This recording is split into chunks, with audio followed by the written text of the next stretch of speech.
اور لڑکے والے جہیز لینا اپنا حق سمجھتے ہیں۔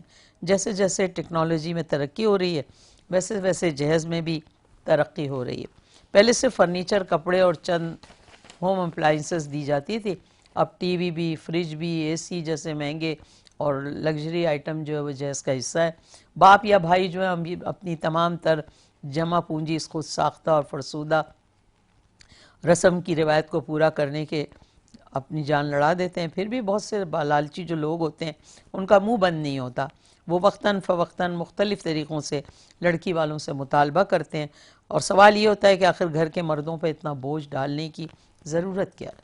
یاد رہے کہ جہیز کے علاوہ شادی کے دیگر اخراجات بھی ہوتے ہیں، اور یوں شادی لاکھوں روپے خرچ۔ اگر 2.5 لاکھ کا ہال بک کیا ہے تو 2.5 لاکھ کا کھانا، 5 لاکھ تو یہ الگ نکال دیں، کیونکہ ایک لازمی جز بن گیا ہے کہ ہال ضرور ہوگا اور ہال والوں کا کھانا ہوگا۔ پتہ نہیں یہ کیا ہو گیا ہے، سمجھ ہی نہیں آتی کہ جیسے لگتا ہے خدا نہ کرے کوئی نئے طرح سے کوئی وحی نازل ہوئی ہے کہ آپ نے ہال ہی کروانا ہے اور ہال کا ہی کھانا کرنا ہے۔ اس رسم کے خاتمے کی شروعات جو ہے لڑکے یا اس کے گھر والوں کی طرف سے تو ہو سکتی ہے۔ اگر لڑکے والے یہ قدم اٹھائیں، جہیز لینے سے منع کر دیں، تو آہستہ آہستہ یہ روایت ختم ہو جائے گی۔ سب ایک دوسرے کو ایسا کرتے دیکھ کر خود ہی اس کی تقلید کریں گے۔ لیکن اگر لڑکے والے جہیز لینے کو اپنا فرض سمجھتے رہیں گے تو ہمیشہ یہ رسم چلتی رہے گی اور لڑکی والوں پہ بوجھ بڑھتا ہی جائے گا۔ البتہ یہ عمل جو ہے اخلاص کے ساتھ ہونا چاہیے۔ کبھی ایسا بھی ہوتا ہے کہ لوگ جہیز نہیں لیتے مگر پھر شادی کے بعد لڑکی کو طعنہ مارا جاتا ہے اور احسان جتا کر اس کا جینا حرام کیا جاتا ہے، یا پھر ایک مخصوص رقم مانگی جاتی ہے کہ جی شادی پہ اتنے لاکھ خرچ ہو جاتے، اتنے بینک میں ڈلوا دیں، کام آ جائیں گے، بچی کے آئیں گے، ہمارا کیا ہے بچی کے لیے۔ ان کیسز اور یہ معاملات جو ہیں وہ اتنے گمبھیر ہوتے جا رہے ہیں کہ وہی جہیز طلاق بن جاتا ہے۔ جہیز کے معاملے میں جو فرمائشی پروگرام اب نہیں چلتا، لیکن ہم تھوڑی مانگ رہے ہیں، یہ تو خود اپنی بیٹی کو دے رہے ہیں۔ یہ جہیز بے حد خوشی سے وصول کیا جاتا ہے، یعنی جہیز ایک لعنت ہے، پر دے دیں تو کیا ہی بات ہے۔ اس بہانے ہمارے گھر کا فرنیچر بھی تبدیل ہو جائے گا۔ دنیا میں کئی ممالک ایسے ہیں جہاں جہیز لڑکی والے نہیں بلکہ لڑکے والے دیتے ہیں۔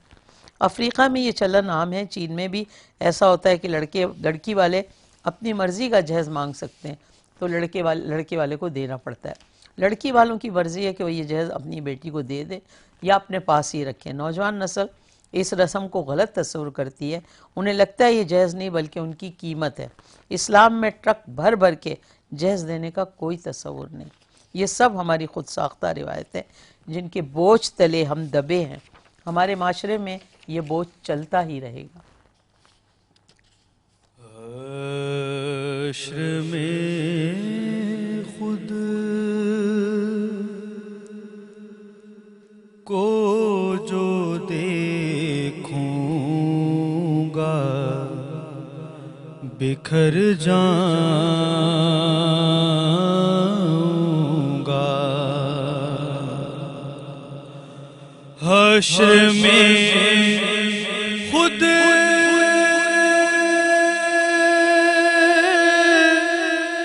کو جو دیکھوں گا بکھر جاؤں گا، بکھر جاؤں گا۔ آپ نے گر نہ سنبھالا تو کدھر جاؤں گا۔ آپ نے گر نہ سنبھالا تو کدھر جاؤں گا۔ میری ہر آس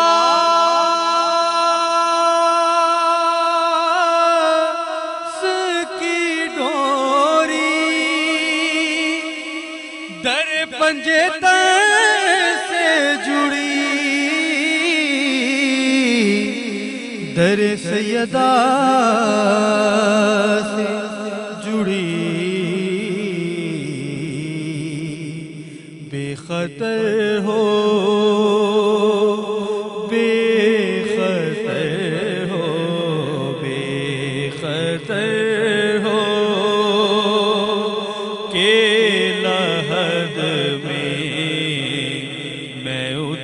جاؤں گا اتنا مانوس ہوں آقا میں تیرے قدموں سے تیرے قدموں سے مجھ کو قدموں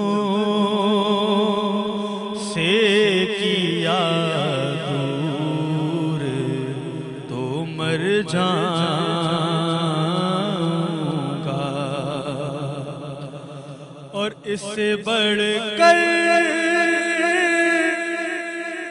نہیں اعزاز کوئی اور ضیا کوئی اور ضیا لوگ تیرا لوگ تیرا لوگ تیرا ہی کہیں گے میں جدھر جاؤں گا آپ نے گر نہ سنبھالا تو کدھر جاؤں گا۔ سبحان اللہ۔ یہ تھے ہمارے حماد بیگ، ماشاءاللہ ماشاءاللہ بہت خوبصورت۔ اللہ رب العزت آپ کو اور گلے میں سوز بھی دے اور ہمت دے۔ بہت شوق اور بہت لگن سے آپ نے محمد مصطفیٰ صلی اللہ علیہ وسلم کو اپنی عقیدت پیش کی۔ ناظرین، پروگرام جو ہے آپ دیکھ رہے ہیں انوار رمضان زیبا شہناز کے ساتھ۔ ہمارا پروگرام 1 بجے شروع ہو جاتا ہے اور ہماری جو ٹیلی فون لائنیں وہ بھی کھل جاتی ہیں۔ اگر آپ ہم سے بات کرنا چاہتے ہو تو آپ بات کر سکتے ہو، آپ چاہے پاکستان کے کسی بھی شہر میں ہو اور پاکستان سے باہر بھی کہیں ہو تو آپ ہم سے بات کر سکتے ہو، اور لائیو کال ہے اور لائیو ہی جواب ہم آپ کو دیں گے۔ اگر آپ کے ذہن میں کوئی بات ہے، آپ کسی موضوع پہ بات کرنا، ہمارا موضوع آج ہے جہیز، جو لڑکیوں کو دیا جاتا ہے، نہیں دینے والوں کو بھی دینا پڑتا ہے، اور پاکستان میں تو بڑے مشکل حالات ہیں۔ اگر آپ اس پہ کوئی اپنی بات شیئر کرنا چاہیں تو کر سکتے ہیں، لیکن اس وقت ہم جا رہے ہیں ایک چھوٹی سی بریک پہ۔ اگر آپ چاہیں تو آ جائیے گا، میں یہ نہیں کہوں گی کہ آپ میرے ساتھ رہیے، کیونکہ میرے لیے آپ مہنگے ہو جائیں گے، ساتھ تو رکھ نہیں سکتا نا بندہ۔ تو جہاں جانا چاہتے ہیں جائیں، لیکن اگر دل چاہا تو واپس آئیے گا۔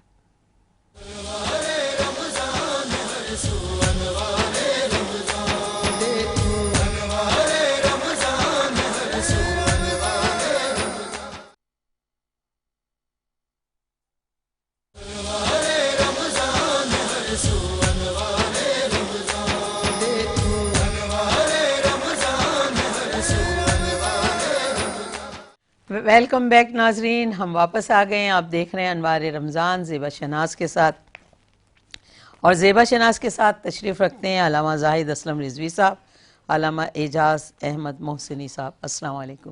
وعلیکم السلام۔ کیسے مزاج ہیں آپ لوگوں کے؟ الحمدللہ 25واں روزہ مبارک ہو، بہت سحری ہے، شکریہ۔ صبح آپ لوگوں نے روزہ اختیار کرنا ہے۔ کیا ذہن میں آتا ہے جو روزے گزرے وہ کیسے گزرے؟ ایسے گزرے ہیں کہ ایسے پتہ نہیں چلا، اور جب محسوس کرتے ہیں تو یوں لگتا ہے کہ جیسے ابھی 2-4 دن پہلے کی بات ہے نا؟ یہ ماہ سیام آیا تھا، اور اب یہ ہے کہ اس کے جانے کی تیاری ہے، لیکن ہر مومن کا دل مغموم پریشان ہے، پریشان دکھی سے ہو رہے اداسی آ ہیں جاتی کہ ہے۔ کیوں جا رہا ہے؟ بالکل، کہ یہ کیونکہ بندے کو اپنے رب سے ملانے کے ایک بہت خاص ترین مہینہ ہے، تو صحابہ کرام کا بھی یہ جذبہ ہوتا تھا، وہ بھی بڑے پریشان ہوتے تھے، 6 مہینے آمد کی خوشی مناتے، 6 مہینے جانے کا غم مناتے، تو یہ ذرا دل تو افسردہ ہے، لیکن یہ ہے کہ اللہ تعالیٰ بقیہ دنوں میں اس طرح کے اعمال ہم سے لے لے کہ جو ہماری پوری زندگی کے لیے کافی ہو جائیں اور ہماری آخرت کے لیے ذخیرہ بن جائیں۔ یہ آپ تو علامہ صاحب 5 وقت نماز بھی پڑھواتے ہیں، پھر اس کے بعد آپ وہ بھی تراویح بھی کرواتے ہیں، جی تو آپ کی تو دنیا ہی بدلی ہوئی ہوتی ہوگی رمضان میں۔ ہاں بالکل ایسا ہی ہے، بالکل ایسا ہی ہے۔ وہ ہم دعا کرتے ہیں کہ اللہ تعالیٰ نے ایک ایسی ذمہ داری ہم سے لے لی ہے کہ جس میں دنیا بھی ہے اور دین بھی ہے، روزگار بھی ہے، تو ہمارا تو کام ہر وقت سمجھو کہ دین کا کام چل رہا ہے، بس اس پر اللہ پاک کا شکریہ ادا کرتے ہیں کہ اس عرش اولا کے رب نے ہمیں دین کی خدمت کے لیے چنا ہوا ہے، ماشاءاللہ اور یہ ماشاءاللہ. سارے کام خود ہی کر رہے ہوتے ہیں. 5 وقت نماز پڑھانا، پھر اس کے بعد تراویح پڑھانا، پھر مختلف جگہوں پر کوئی تقریریں اور اس طرح کے لیکچر وغیرہ، اور باقی پروگرام تو آپ کے سامنے ہی ہیں. ہاں مصروفیت بہت زیادہ بہت ہے. زیادہ ہے. نیند ہو جاتی ہے آپ کی پوری؟ بس رمضان میں پہلے سے تیار ہو جاتا ہوں کہ پورا مہینہ قربانی دینی ہے. کوئی خاص غذا کھاتے ہیں پہلے؟ نہیں، کچھ بھی نہیں ہے خاص غذا. وہ پہلے جو زمانہ طالب علمی تھا تو وہ دال پر گزارا کیا. اچھا، مدرسے میں جو مدرسے کوئی کے بات لنگر ہوتا نہیں. تھا، شروع کے دنوں میں انسان کو جب دکھ اٹھانے پڑتے ہیں، آپ ہی نے کہا تھا، پھر سکھ بھی آتے ہیں. لیکن وہ بہت عالیشان ہوتا تھا. ایسا نہیں ہے کہ دال بھی بڑی مہنگی ہے نا، تو وہ جو لنگر ہو، اور لنگر غوثیہ ہو یا لنگر حسینیہ ہو، یہ کوئی سا بھی لنگر ہو، اس میں بڑی برکتیں ہوتی ہیں. تو لنگر پر پوری زندگی گزری اور اب بھی چل رہا ہے الحمدللہ. ہاں بھئی، ہمارے بہت لاڈلا سا اعجاز محسنی.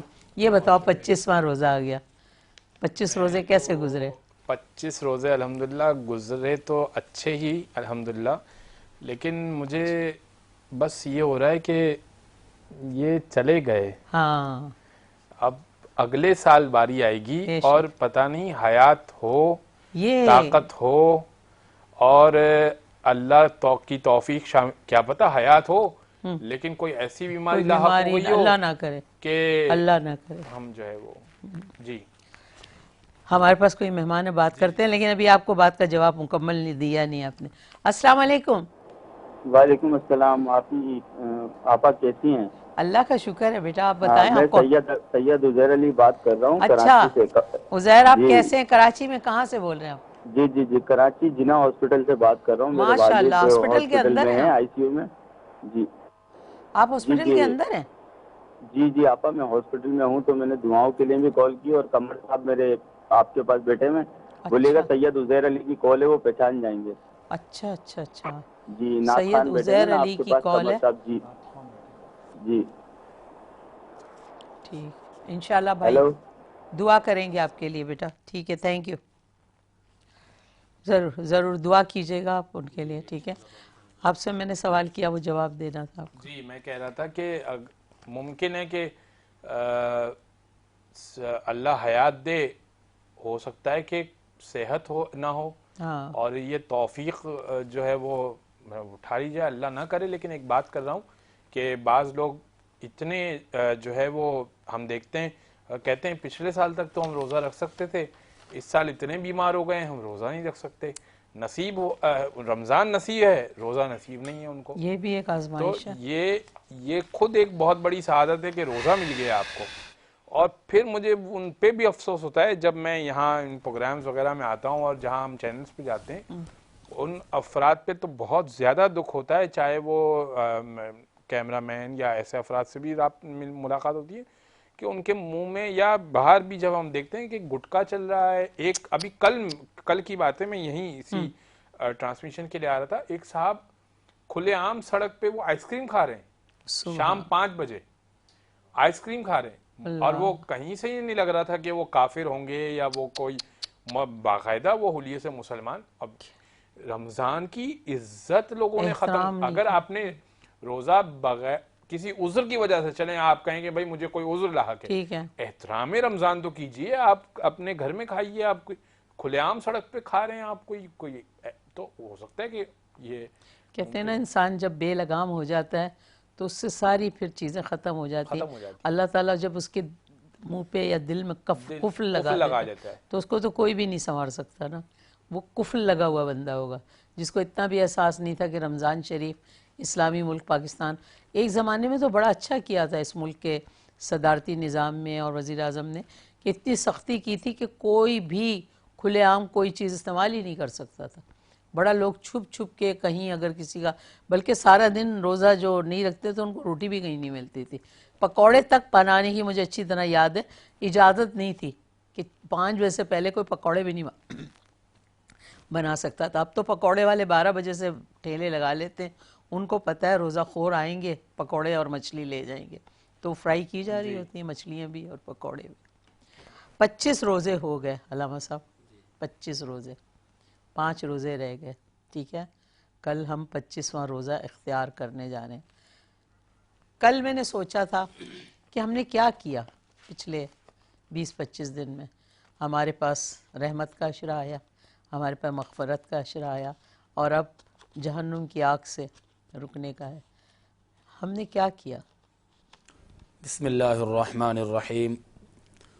رسول اکرم صلی اللہ تعالی علیہ وسلم کی جو احادیث ہیں اور قرآن کریم کے جو پیغامات ہیں وہ اس چیز کی طرف اشارہ کرتے ہیں کہ انسان کو روزانہ کی بنیاد پر اپنا محاسبہ کرنا چاہیے، بے شک، یعنی اپنے آپ کو دیکھیں، جس سے ہم سادہ لفظوں میں کہتے ہیں نا کہ اپنے گریبان میں جھانکیں۔ اپنی گربان۔ اور اس کے علاوہ قاضی ایاز مالکی نے اپنی کتاب شفا کے اندر لکھا کہ اگر بندہ رب کو پہچاننا چاہتا ہے نا تو اس کو چاہیے کہ وہ پہلے اپنے آپ کو پہچانے۔ سبحان اللہ، اس کا مطلب یہ ہے کہ اپنا محاسبہ کرے اپنا محاسبہ۔ کہ میں کل کیا تھا اور آج کیا ہوں، میرا پچھلا سال کیسا تھا اور اس سال رمضان المبارک میں نے کیا تبدیلی اپنے اندر پیدا کی ہے۔ تو زندگی اس چیز کا نام ہے، اور قرآن کریم ہمیں ایک توجہ اور فکر دلاتا ہے، بے شک، کہتا ہے وَلْتَنْظُرْ نَفْسٌ مَا قَدَّمَتْ لِغَدٍ، کہ آپ اپنے آنے والے کل کی تیاری کیجئے، کیونکہ زندگی کا پتہ نہیں ہے نا۔ پتہ ہی نہیں ہے کچھ۔ تو انسان جو ہوتا ہے، انسان ہمیشہ اپنے اندر بہتری پیدا کرتا ہے، اور وہ انسان اور جانوروں کے درمیان میں فرق ہی یہی ہے کہ جانور کو کوئی صحیح یا غلط کی تمیز نہیں ہوتی، لیکن انسان ان دونوں چیزوں کے درمیان میں امتیاز اور تمیز پیدا کرتا ہے کہ یہ بات غلط ہے، یہ بات صحیح ہے، میرا کل غلط تھا، میں آج کو بہتر بناؤں، میں اپنے آنے والے کل کی تیاری کروں۔ لیکن ہمارے معاشرے کے اندر لوگوں کا رجحان اور توجہ اپنے دنیاوی معاملات پر تو ہے، لیکن وہ جو آخرت کے معاملات ہیں جہاں جا کر واپس نہیں آنا، اس کی فکر نہیں ہے۔ لیکن افسوس یہاں پر لگتا ہے کہ اس دنیا میں آ کر ہمیں واپس جانا ہے، اس کے لیے ہم نے بڑی تیاری کر رکھی ہے، ہائے، لیکن جہاں جا کر واپس نہیں نہیں آنا آنا اس کی کوئی تیاری نہیں ہے۔ سبحان اللہ۔ یہ اب میں اس رمضان کا پیغام یہی آتا ہے کہ آپ اپنا محاسبہ کریں، آپ کے اندر جو برائیاں ان کا خاتمہ کریں، آپ اپنے نفس امارہ سے جہاد کریں، اپنے آپ کو، اپنے نفس کو شکست دے کر اپنی طبیعت کو اس طرف ڈھال دیں کہ جو قرآن کا پیغام ہو یا جو مصطفیٰ کا پیغام ہو۔ تو اگر اس طرح کے ہم اپنی زندگی کے موڑ پر پہنچ جائیں کہ اپنا محاسبہ کرتے ہوئے تبدیلیاں لے آئیں تو بڑی بہتری آئے گی۔ آپ کیا فرماتے ہیں؟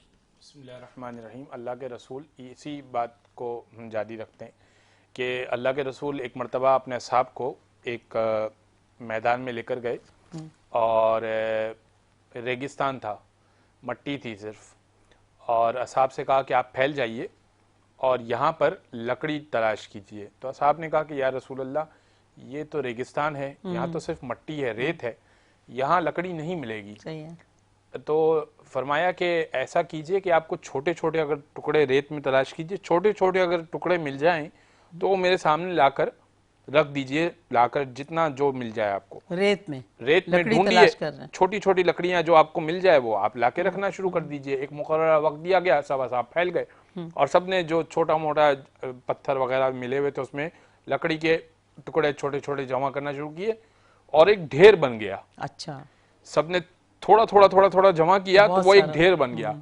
رسول اللہ نے فرمایا کہ آپ سب یہ کہہ رہے تھے کہ یہاں پر پورے ریگستان میں لکڑی نہیں ہے، لیکن جب آپ نے تلاش کیا تو آپ کو کافی، یہ اب ہمارے پاس ایک اچھا سارا لکڑی ہے۔ کہ یہی معاملہ ہے تمہارے گناہوں کا، اللہ، روزانہ کی بنیاد پر تم دیکھتے ہو تو تم سوچتے ہو کہ میں نے کچھ بھی نہیں کیا، ہاں، آج کوئی گناہ نہیں ہوا، لیکن جب قیامت میں پہنچو گے اور چھوٹے چھوٹے چھوٹے چھوٹے چھوٹے گناہ اکٹھا کیے جائیں گے تو وہ ایک پہاڑ کی مانند، اسی لکڑی کے ڈھیر کی طرح ایک پہاڑ کی مانند تمہارے سامنے کھڑے ہوئے ہوں گے۔ تو روز کی بنیاد پر اپنا حساب کر لیا کرو تاکہ یہ لکڑی کے ڈھیر کی طرح پہاڑ کی مانند تمہارے سامنے یہ گناہ نہ کھڑے ہوئے ہوں۔ سبحان تو اللہ۔ ڈیلی اگر ہمارے ناظرین کے لیے بھی ہے کہ آپ سونے سے پہلے آپ یہ اپنا حساب کر لیں کہ آج میں نے کیا کیا۔ مثال کے طور پر گالیاں دی، مثال کے طور پر میں نے جھوٹ بولا، مثال کے طور پر کسی کی غیبت کی، توبہ کیجئے، استغفار کیجئے، اور پھر یہ عزم کیجئے کہ اب یہ آئندہ نہیں ہوگا۔ ایک نیا دن ایک نئے کام کے ساتھ۔ مولا علی کی بڑی خوبصورت حدیث ہے، مولا فرماتے ہیں کہ جو دن گزر گیا صحیح، وہ گزر گیا، وہ تمہارے تم سے گزر نکل گیا، گیا۔ جو آنے والا ہے اس کی تمہیں خبر نہیں ہے، نہیں، پتہ نہیں آئے یا نہ آئے، زندگی ہو نہ ہو۔ زندگی ہونا، جو آج کا دن ہے وہ تمہارے ہاتھ میں ہے، ہاں ہاں ہاں، جو آج کا دن ہے وہ تمہارے ہاتھ میں، اسے بہتر طریقے سے گزار لو، اسے بہتر طریقے سے گزار لو۔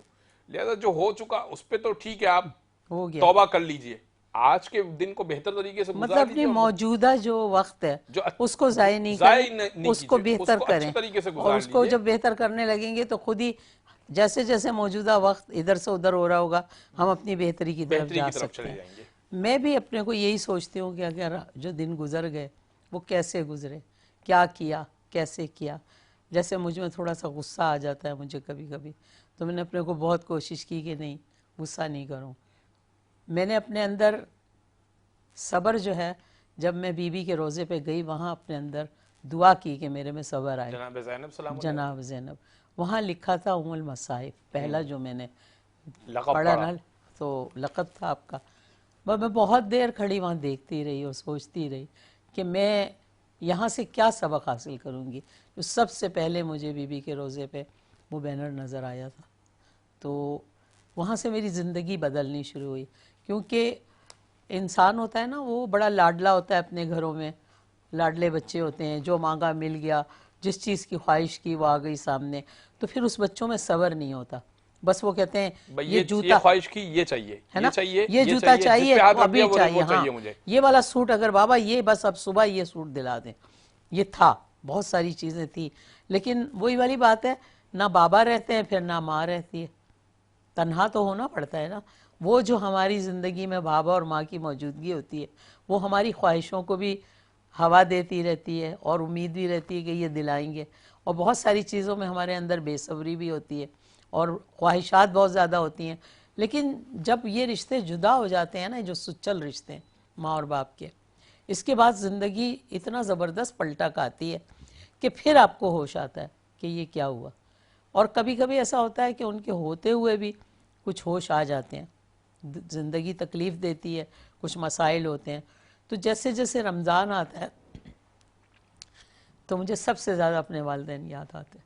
میرے گھر کا وہ ماحول، وہ رمضان کا استقبال، وہ گھر میں تیاری کہ کیسے لوگ آئیں گے، کیسے روزہ کھلوائیں گے، کیسے سب کچھ ہوگا، کیونکہ پھر ہم محدود ہو گئے، سب بہن بھائی الگ الگ ہو گئے، سب دور دور ہو گئے، میں تنہا رہ گئی، تو وہ سب جب یاد آتا ہے تو پھر بہت زیادہ رمضان کی جو فیلنگ ہے نا، جہاں خوشی ہوتی ہے رمضان کی، پھر میں اپنے کو رمضان میں بہت زیادہ مصروف رکھتی ہوں تاکہ میرے کو اماں بابا بھی یاد آئیں، تو انہی کے جیسی جگہ پہ ہوں جو بھری ہوئی جگہیں ہوتی تھی، وہ روزہ کھلوانا، وہ لوگوں کو استقبال کرنا، وہ سحری کا اہتمام، افطار کا، تو میں ایسی جگہ تلاش کرتی ہوں کہ میں جہاں بیزی رہوں، کیونکہ میں بیٹھ نہیں سکتی پھر۔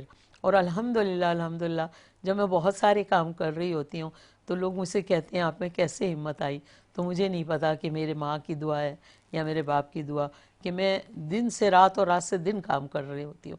اگر ابھی آپ میرا اسکیجول سنیں تو آپ کہیں گے آپ سوتی کب ہیں، لیکن اس کے بعد الحمدللہ کوئی ایسا دکھ نہیں، کوئی تکلیف نہیں، اور ایج بھی جب انسان کی زیادہ ہو جائے تو اس میں کئی کمزوریاں بھی آ جاتی ہیں وقت کے آرام بھی ساتھ، چاہیے ہوتا ہے نا، آرام بھی۔ یہ میرے ابا اماں کو لگ رہا ہے کوئی میسج بھجوا رہے، منگوا تو نہیں رہے میرے ابا ابا، آپ فون میں لگے ہوئے بات ہی نہیں سن رہے میری؟ میں سن رہا ہوں ساری بات، کیا کسی کی سن رہے ہیں کال آپ نے آتی، سنا؟ میں نے اپنی اسٹوری صرف اعجاز نہیں محسنین بالکل آپ نے اپنے والدین کی بات کی ہے کہ مجھے رمضان میں والدین کی یاد آ جاتی ہے، وہ اصل میں سائلنٹ کرنا بھول گیا تھا تو میں اس کو ذرا یار یہ آپ سچ بتائیں آپ کس کو میسج کرتے ہیں پروگرام نہیں کے کوئی لیے؟ میسج نہیں ہے، اب ایک ساتھی ہیں ساتھ پھر لوگ پڑھاتے ہیں بولیں گے یار زیبا شناز جو ہے وہ اسلامی پروگرام بھائی، یہ موبائل کرتے ہم ادھر ایک سامنے تو دے میں دیتے ہیں۔ بات کرتی ہوں تو وہ مزاح بن سکتا ہے، میں اتنی محدود رہتی ہوں کہ مسکراتی بھی ڈر کے ہوں، نہیں تو نہیں کوئی ایسی بات نہ ہو جائے جو آپ کے شان میں کوئی گستاخی ہو۔ یہ جو ہے نا ایسا بھی ہو سکتا ہے کہ جان بوجھ کے شرارت کی ہو، ساتھی ہیں میرے ساتھ پڑھاتے ہیں تو ان کی کال تھی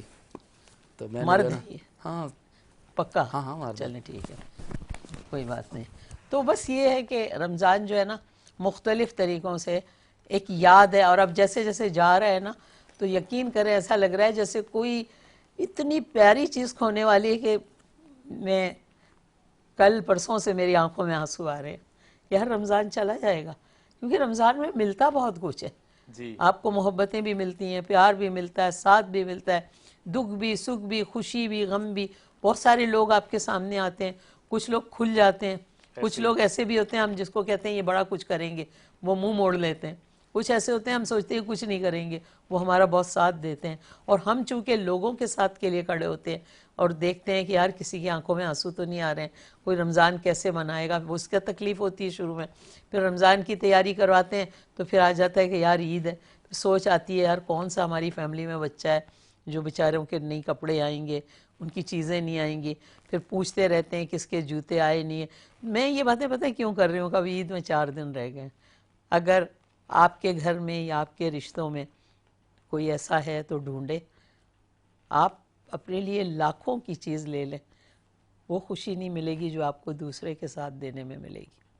آپ کوشش کریں اچھی اچھی چیزوں کا انتظام کر کے ان کو دلائیں، چیزیں دلائیں۔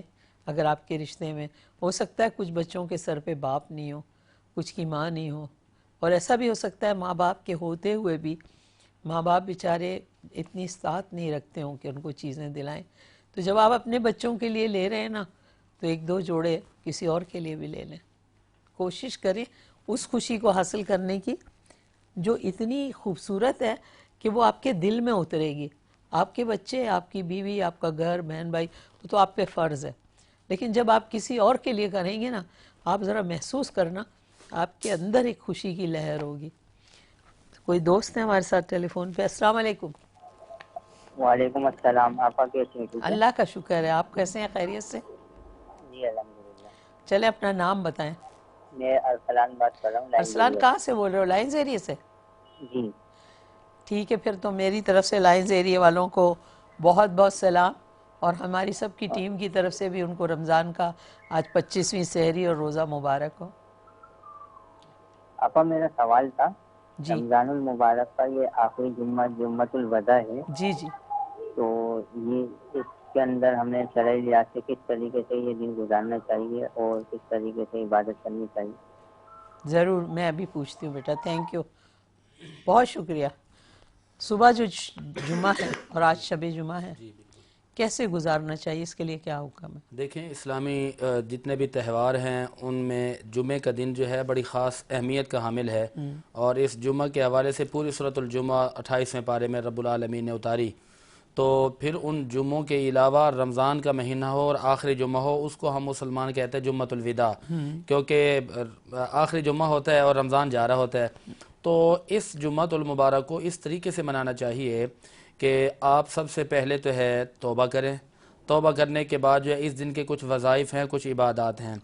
آپ جو ہے صبح اٹھتے ہی والدین اگر موجود ہیں تو ٹھیک، اگر والدین نہیں ہیں تو ان کی قبروں پر جا کر حاضری ہے، اور اس کے بعد جو ہے 4 رکعت نماز پڑھیں، اور ان میں ہر رکعت کے اندر سورہ اخلاص پڑھیں، یہ نماز 11 سوری مرتبہ۔ یہ نماز جو ہے جمعے کی نماز سے پہلے پڑھنے بعد کو میں کہتے پڑھ سکتے ہیں، پہلے بھی پڑھ سکتے ہیں۔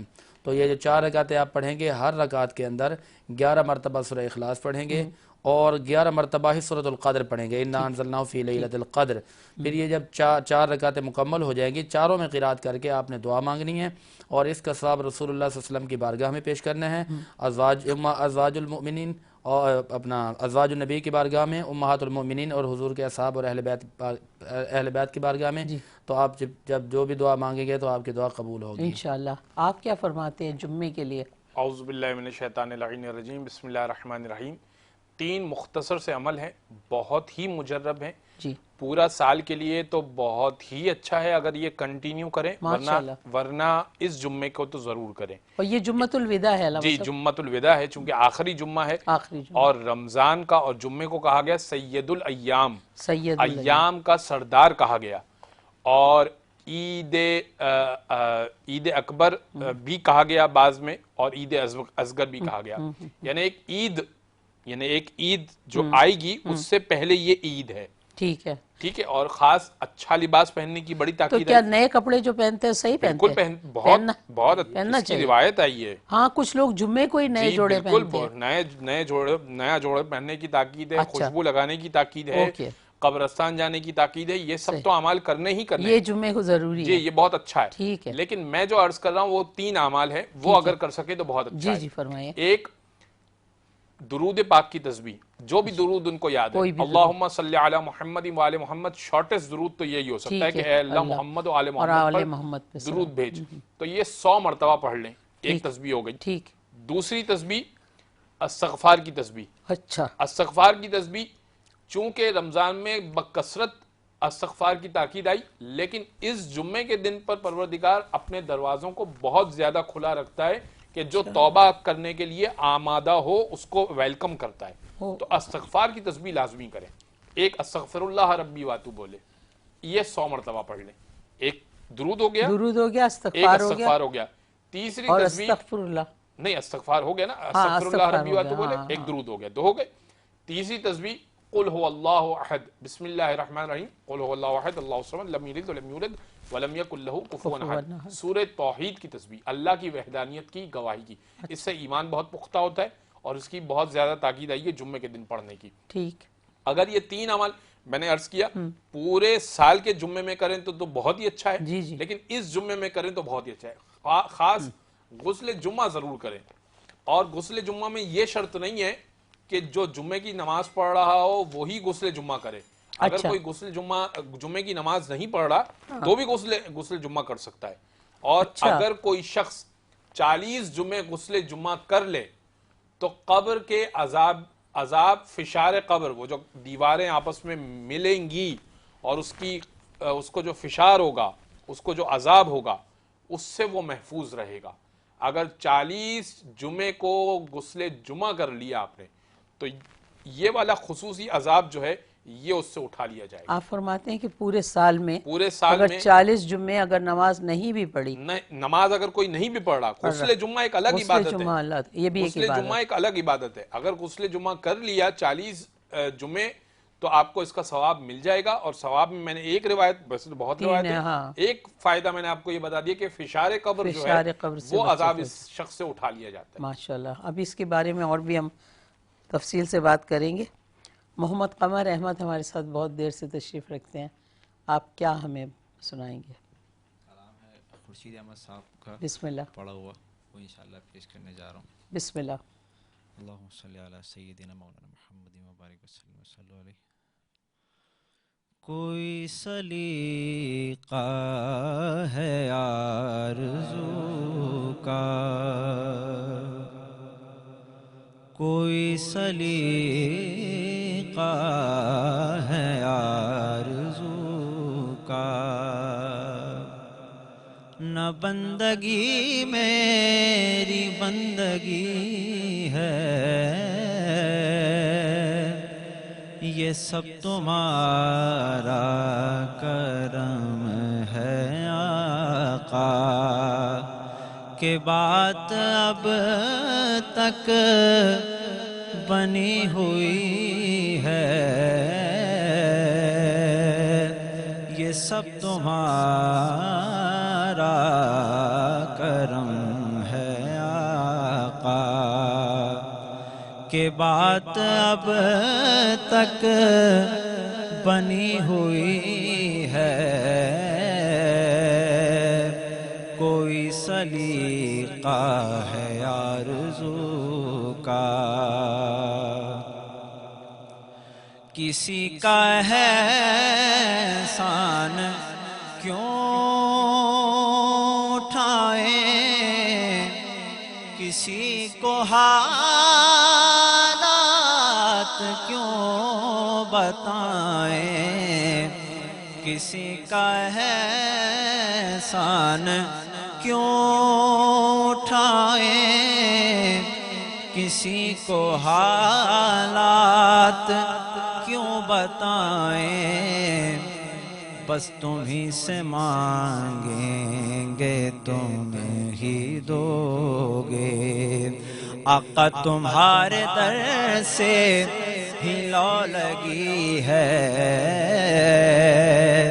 تمہیں سے مانگیں گے تم ہی دو گے، تمہارے در سے ہی لو لگی ہے،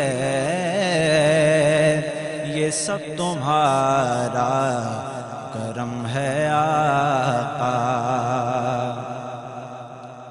اور عطا کیا مجھ کو درد الفت کہاں تھی یہ پرخطا کی قسمت، عطا کیا مجھ کو درد الفت، کہاں تھی یہ پرخطا کی قسمت کہ میں اس کرم کے کہاں تھا قابل، میں اس کرم کے کہاں تھا قابل، حضور کی بندہ پروری ہے، میں اس کرم کے کہاں تھا قابل، حضور کی بندہ پروری ہے، کوئی سلیقہ ہے آرزو کا، نہ بندگی میری بندگی ہے۔ کوئی سلیقہ ہے بندگی کا، بہت خوب ماشاءاللہ۔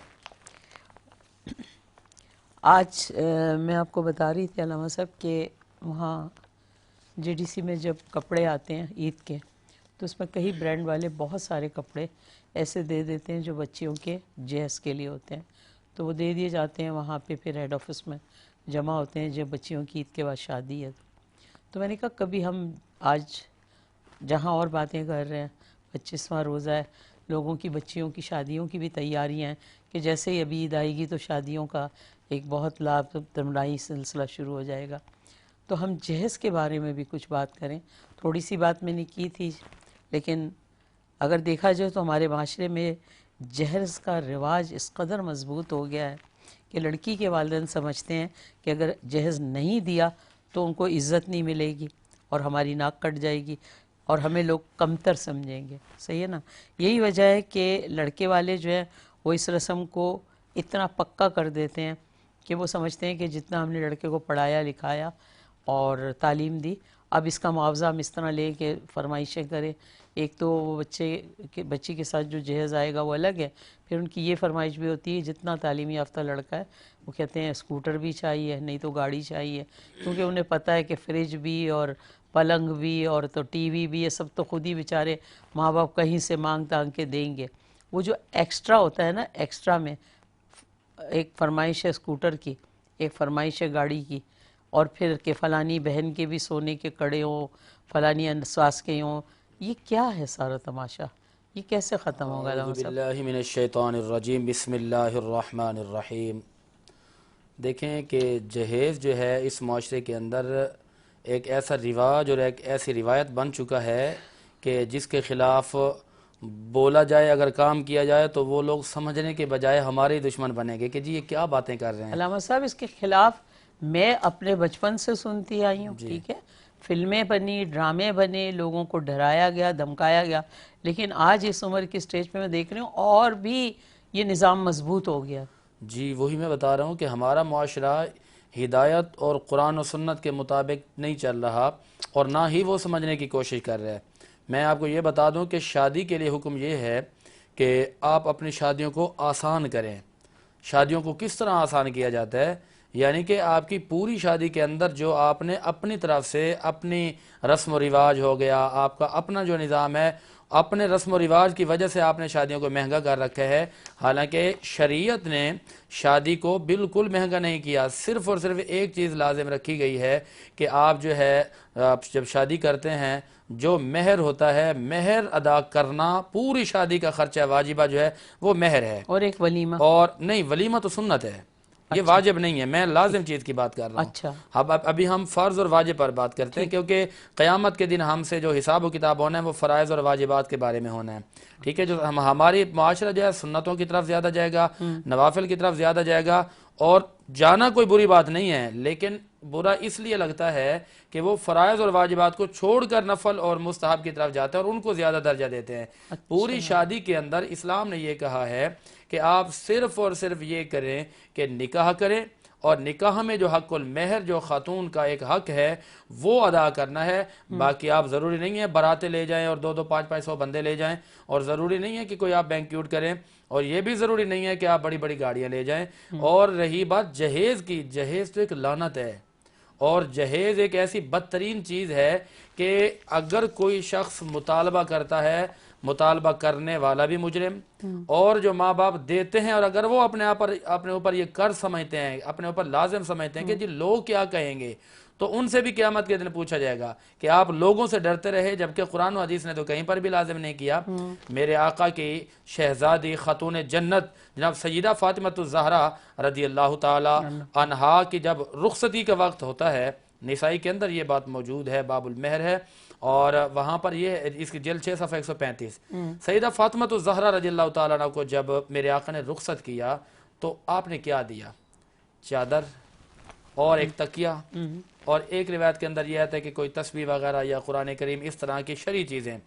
اچھا گھریلو استعمال میں بالکل دیکھیں کیوں کہ گھریلو استعمال کی چیزیں اس لیے نہیں دیں کہ یہ ایک الگ سوال ہے کہ جب بیٹی رخصت ہو کے جا رہی ہے تو آپ جو گھر کے اخراجات ہیں, جی الماری بھی چاہیے, وہ اپنا فریج بھی چاہیے, تو واشنگ مشین بھی چاہیے, تو یہ ہے کس کے ذمہ, یہ ایک الگ سوال ہے, یہ ایک الگ بات ہے, اس پر میں بڑی تفصیل سے بات کروں گا انشاءاللہ. ابھی تو بات یہ ہے کہ رخصتی کے وقت جس نبی کا ہم کلمہ پڑھتے ہیں اس نبی نے اپنی شہزادی خاتون جنت کو کس انداز میں رخصت کیا. جہیز اس وقت جو عرب معاشرہ تھا, اس معاشرے کے اندر میرے آقا نے آ کر بتایا کہ یہ جہیز ضروری نہیں ہے. یہ جہیز کا مطلب ہوتا ہے ایسا سامان جو تیار کیا جاتا ہے مسافر کے لیے. تو فرمایا کہ اس پوری شادی کے اندر ضروری ہوتا ہے نکاح, اور نکاح کے بعد حق مہر, یہ چیزیں ادا کرو, جہیز نہیں ہے. اور جو لوگ کسی پر مطالبہ کر کے بوجھ ڈال دیتے ہیں کہ نہیں جی اتنا چاہیے, تو ان پر باقاعدہ لعنت کی گئی ہے. آپ کیا فرماتے ہیں؟ بسم اللہ الرحمن الرحیم. پہلے تو اس بات پہ بات کریں کہ آپ یہ کہہ رہی ہیں کہ میں بچپن سے اس کے خلاف سنتے آ رہی ہوں اور فلمیں, ڈرامے, اب تک اس پر امپلیمنٹ نہیں ہوا. نہیں, میں ایسے افراد کو بھی جانتا ہوں اور بہت کم تعداد ہے وہ, لیکن لوگوں نے سمجھنا شروع کیا ہے کہ یہ غلط ہے, مطالبہ کرنا بھی غلط ہے, دینا بھی غلط ہے. خود میں اپنی مثال دوں آپ کو اپنے گھر کی کہ جب ہم نے اپنی بہن کو رخصت کیا تو خود لڑکے والوں نے انہوں نے کہا تھا کہ بھائی اگر ہمارے گھر میں آپ نے اپنی بیٹی کے ساتھ, ہمیں کہا تھا کہ آپ نے اپنی بہن کے ساتھ ایک بھی چیز بھیجی, چاہے وہ ایک کوکر ہی کیوں نہ ہوا, چاہے وہ ایک اوون ہی کیوں نہ ہوا, تو ہم آپ کی بیٹی کو ہاتھ پکڑ کے باہر نکال دیں گے. ہمارے گھر میں ہر چیز موجود ہے الحمدللہ.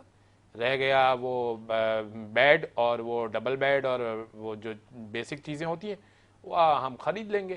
ہم کوئی غریب تو ہے نہیں, الحمدللہ ہم اپنے بیٹے کو دے سکتے ہیں, ہم خرید لیں گے. ہمیں بات ان کی بہت اچھی لگی.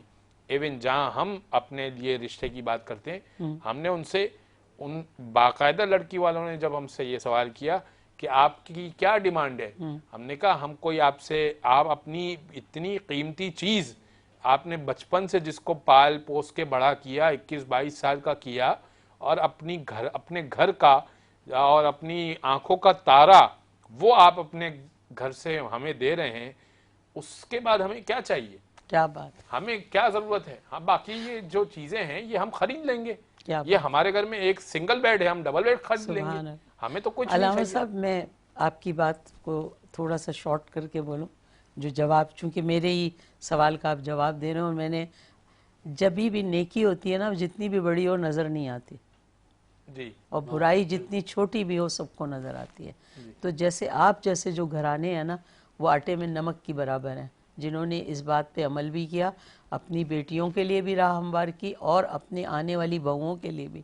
جیسے آپ کی والدہ نے کہا کہ ہمیں کچھ نہیں چاہیے, اور جیسے آپ کی بہن کے سسرال نے, یہ نہیں کہ سارا معاشرہ ہی الٹا ہوا ہے, نہیں, بہت سارے ایسے گھر ہیں جہاں آپ کی طرح کے فیصلے ہوئے اور بڑے کامیاب فیصلے ہوئے.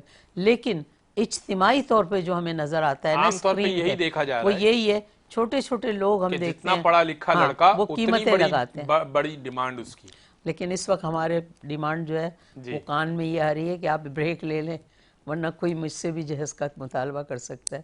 آپ بریک پہ چلے جائیے، میں نہیں دے سکتی جہیز.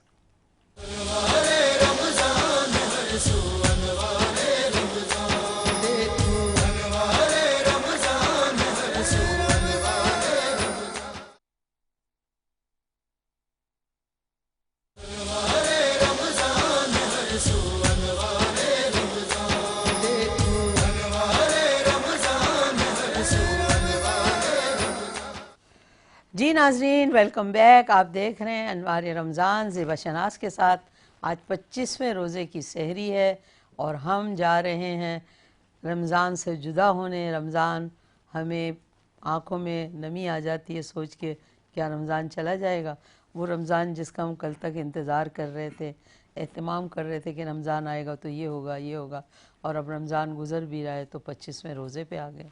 اس وقت ہم بات کر رہے ہیں جہیز کی، کیونکہ بہت ساری شادیاں جو ہیں عید کے بعد ہونے والی ہیں.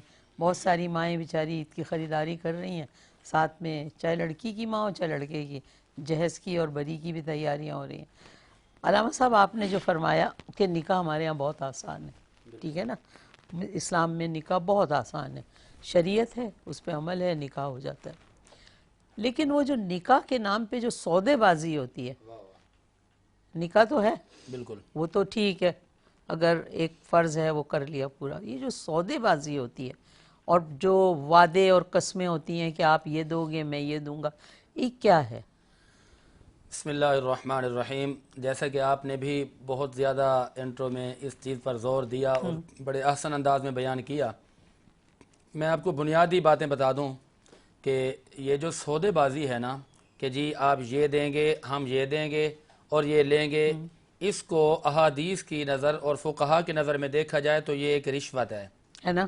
رشوت دینا لینا آپ کے سامنے ہے. الراشی والمرتشی کلاہما فی النار. آپ نے ایک اور بات بولی یہ تھی یاد دونوں ہے، جہنمی جھوٹ ہیں. والے میں جی پہلے ہی آپ نے لعنت بھیج دی تھی ہر ایک پہ کہ بالکل جو جھوٹ بولے گا وہ لعنتی ہے. تو اس میں بھی تو جھوٹ آ رہا ہے. دیکھیں کہ ایک میں ابھی تو اس طرف بات کر رہا ہوں کہ جیسے لڑکے والوں کی طرف سے بھی فرمائشیں اور لڑکی والوں کی طرف سے بھی فرمائشیں، یہ دونوں کی طرف سے جو دونوں کی، فرمائشیں ہیں نا، یہ اسلام کے منافی چیزیں ہیں، اسلام کے خلاف چیزیں ہیں، شرعی طور پر یہ چیزیں درست نہیں ہیں. اور یہاں پر یہ بات یاد رکھیے کہ یہ جو مطالبات کیے جاتے ہیں، ایک کتاب ہے فقہ کی اور اصول فقہ کی کتابیں پڑھیں. فقہ کے اندر ہمارے ہاں ہے البحر الرائق، اس کی جلد 2 صفحہ نمبر 300، اور در مختار اس کی جلد نمبر 3 صفحہ نمبر 156 پہ یہ بات موجود ہے کہ وہ لوگ جو مال کا مطالبہ کرتے ہیں، یہ مال کا مطالبہ کرنا یا جہیز کا مطالبہ کرنا نکاح کے شرعی اس پہ، طور پر، جی نکاح کے وقت شرعی طور پر یہ ناجائز ہے، یہ غلط ہے. اور فتاوی عالمگیری کے جلد 2 صفحہ 234 پر لکھا گیا ہے کہ اگر لڑکے والے کسی چیز کا کوئی مطالبہ کرتے ہیں تو فرمائے کہ وہ ناجائز عمل میں اپنے آپ کو مبتلا اور ملوث کر رہے ہیں. وجہ اس کی یہ ہے کہ جنہوں نے اپنے جگر کا ٹکڑا آپ کو دیا ہے، آپ ان سے جہیز کا مطالبہ کیسے کر سکتے ہیں؟ کیونکہ جہیز کی شریعت کے اندر کوئی حقیقت ہی نہیں ہے، جہیز کا کہیں پر کوئی ذکر ہی نہیں ہے، جہیز کی کہیں پر کوئی بات ہی نہیں ہے. آپ لوگ کہیں گے جی ہماری جو بچی ہے یا ہماری جو بہو آ رہی ہے تو یہ فریج کہاں سے لے گی اور اس کے پاس جو بیڈ کہاں سے آئیں گے، الماریاں کہاں سے آئیں گی یا گاڑی کہاں سے آئے گی. تو قرآن کریم پڑھیے، قرآن کریم کی سورۃ النساء، سورۃ نمبر 4، اس کی آیت نمبر 34. رب فرماتے ہیں الرجال قوامون علی النساء، کہ مرد حاکم ہے عورتوں پر. کس بنا پر؟ کہ فضل اللہ بعضهم علی بعض وبما انفقوا من اموالهم، کہ وہ اپنی دولت اپنا مال ان عورتوں پر خرچ کرتے ہیں، اس لیے اللہ رب العالمین نے ان کو حاکم بنایا. ورنہ حاکم کا مطلب یہ نہیں ہے کہ عورتوں کے اوپر خواہ مخواہ کا شور کرنا، خواہ مخواہ پریشر ڈالنا. حاکم اس لیے بنایا گیا ہے کہ وہ خرچہ کرتا ہے، وہ ان کو مہر دیتا ہے، وہ ان کو نفقہ دیتا ہے، وہ ان کو خرچ دیتا ہے. جہیز ضروری نہیں ہے. اور قرآن کریم کا 28واں پارہ سورۃ الطلاق کی آیت نمبر 6 کہتی ہے اسکنوہن من حیث سکنتم من وجدکم ولا تضاروہن، کہ آپ ان کو رہائش دیں. یعنی جن کی بیٹی آپ کے نکاح میں آئی ہے، اب شوہر کی ذمہ داری بنتی ہے کہ وہ اس کو رہائش دے، وہ اس کو نان و نفقہ دے، وہ اس کو خرچہ دے. اب یہ اس کی ذمہ داری ہے. اور اسی طرح کتاب کا نام ہے ہدایہ شریف، ہماری فقہ کی کتاب ہے، اس کی صفحہ نمبر 415، اور مکتبہ ہے دار المعرفہ، یہ بیروت لبنان کی چھپی ہوئی کتاب ہے. اس کے اندر یہ لکھا ہو کہ النفقۃ واجبۃ، کہ یہ جو خرچہ ہے، پہننا، کھانا پینا اور رہائش، اس ساری کی ذمہ داری اس کے شوہر پر ہے، اور اس کو ضرورت کی چیزیں دینا، الماری دینا، فریج دینا، کپڑے لے کر دینا، بیڈ دینا، یہ ساری اس کے شوہر کی ذمہ داری ہے. ماں باپ کی تو ذمہ داری ہے ہی نہیں. اور شوہر کی ذمہ داری کی جہاں تک بات ہوتی ہے، یہ لکھا گیا کہ اس پر فرض ہے کہ وہ اپنی بیوی کو الگ کمرہ یا الگ رہائش دے. ہمارے معاشرے کے اندر جھگڑا یہ بھی ہوتا ہے، کہتے ہیں جی آ کر کہتی ہے کہ جی میرا کمرہ تو الگ ہونا چاہیے، تو وہ کہہ سکتی کمرہ ہے نہیں، گھر الگ مانگتی. گھر کمرے پہ تو گزارا نہیں ہے، بلکہ ہم کی سوری بات آپ کی کاٹ رہی ہوں، بلکہ دلہن والے جو ہے وہ اسی پریشانی میں ہوتے ہیں کہ لڑکے والے کہتے ہیں کہ ہمیں فلیٹ دو، اور لڑکی کہتی ہے کہ میں نے الگ ہونا ہے. دونوں طرف بہت ساری رساکشی ہے، ایک طرف کی بات نہیں ہے. کہانی بڑی گمبھیر ہے. دونوں طرف سے مطالبہ جو بھی کرے گا وہ تو غلط ہے. ٹھیک ہے. اور رہی بات یہ کہ اگر وہ گھر میں رہتی ہے، اس کو ایک ہی گھر میں رہنا چاہیے، تو اس کا جو گھر ہے، اس کا جو کمرہ جو اس کو دیا ہوا ہے، لیکن یہ بھی میں آپ کو شریعت بتا دوں، شرعی معاملہ یہ ہے کہ جو اس کا کمرہ ہے وہ چاہے تو کسی کو آنے دے، چاہے تو نہ آنے دے، وہ اس کی مرضی ہے.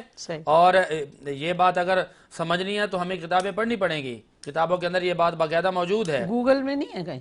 آج کل تو لڑکیاں گوگل میں ڈھونڈتے ہیں. گوگل میں ڈھونڈے نا، گوگل پہ جائیں، گوگل نے لکھا ہوگا بالکل گوگل کے اندر کہ یہ باتیں ساس سے موجود کس طرح پرہیز کیا جائے، ہاں یہ ساری چیزیں نندوں سے موجود کیسے ہیں. لڑائی ہوگا. بالکل بالکل گوگل میں ہر چیز موجود ہے، ہوگی، بالکل آپ موجود ہے. بہت دیکھتے ہیں. ہاں میں اس لیے دیکھتا میں نے ہوں. تو معلومات کی ہے. جی جی جی جی. تو یہ جو گھر کی اور بات ہے نا، تو اکثر گھر خراب ہوتے ہیں، کہتے ہیں جی یہ آنے نہیں دے رہی اور کمرے کا مطالبہ کرتی ہے. تو اسلام نے، شریعت نے اس چیز کو لازم کیا ہے کہ شوہر کو چاہیے کہ اس کو کمرہ دے اور گھر دے. اگر وہ کسی کو نہیں آنے دیتی تو نہ آنے دے، وہ اس کی مالک ہے. اور جو جہیز ہے وہ شوہر دے گا، وہ ماں باپ نہیں دے گا جنہوں نے پال پوش کے بڑا کیا ہے. آپ ان پر جگر کا ٹکڑا دے دیا، آپ جہیز وہ نہیں دیں گے، بلکہ جس کے نکاح میں آ رہی ہے وہ اس کی ساری ضروریات پوری کرے گا. علامہ صاحب آپ بھی بتائیے اسی بات کو کہ ایک شرعی کام کے لیے جو غیر شرعی کام ہوتے ہیں کیا کہیں گے آپ سے؟ بسم اللہ الرحمن الرحیم.